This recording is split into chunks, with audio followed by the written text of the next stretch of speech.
Arsenal Fan TV. Chris, saw you at half-time. You was moaning, groaning. I thought you turned into a bully. right? But last-minute goal. Nothing better than a last-minute goal, even though we didn't play well. I've actually lost my voice a little bit after Giroud's goal, so maybe we can just celebrate Giroud's goal by doing the mannequin challenge. You ready? You're on your own with it, by the way. I'm on my own, as usual.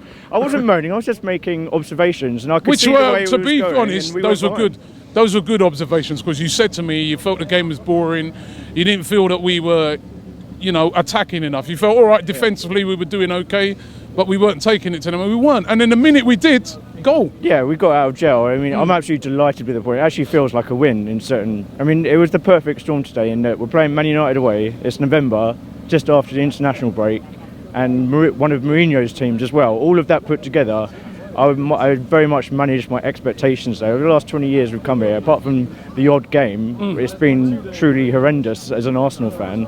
And so, a point is massive. It keeps the momentum going.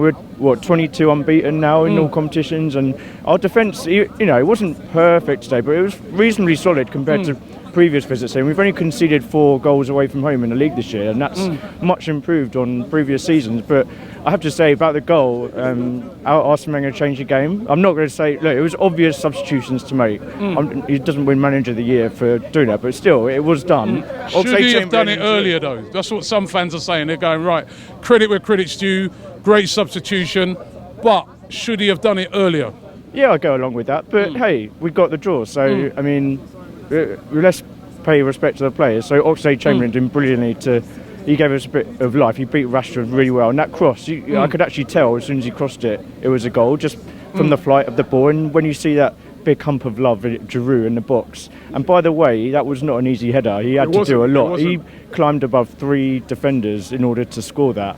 And a little stat for you, since Giroud joined us a few years ago, there's no player in the Premier League that has scored more headed goals, and so that's really good. I mean, he is a big guy, but he's very much like the modern day Duncan Ferguson.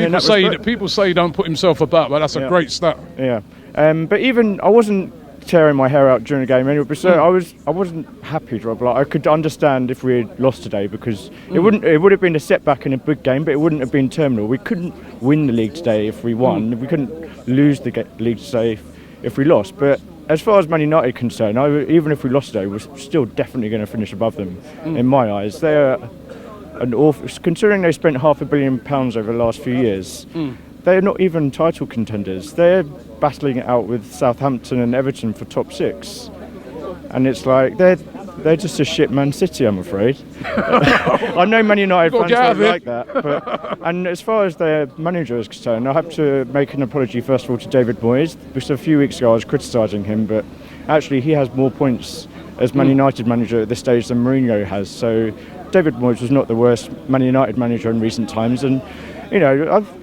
I'm wondering when people are going to start realising that Mourinho is a checkbook manager, and he's not. It's true. I'm glad he got the vocal treatment today. He's not the special one anymore. And, it's not just him as a manager, it's as a person as well. Every press conference he conducts, he always has a dig at Arsene Wenger. Even if we're not playing it, he is obsessed. He is a man-child, and credit to Arsene Wenger, he never rises to it.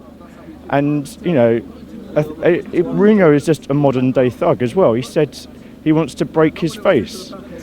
And then he said he has the audacity yesterday to say, why don't I get as much respect as everyone else? All I've got to say to that is, fuck off, you cunt. I'm sorry to use poor language. Look, firstly, I don't drop the C-bomb to many people, but if there's anyone in the game that deserves it, he does. And the second point, it's been one of my lifelong aims to get at least one video with you where you put in the title in brackets at the end, explicit. So, it might happen. Just to make sure, Jose Mourinho is a fucking shit cunt.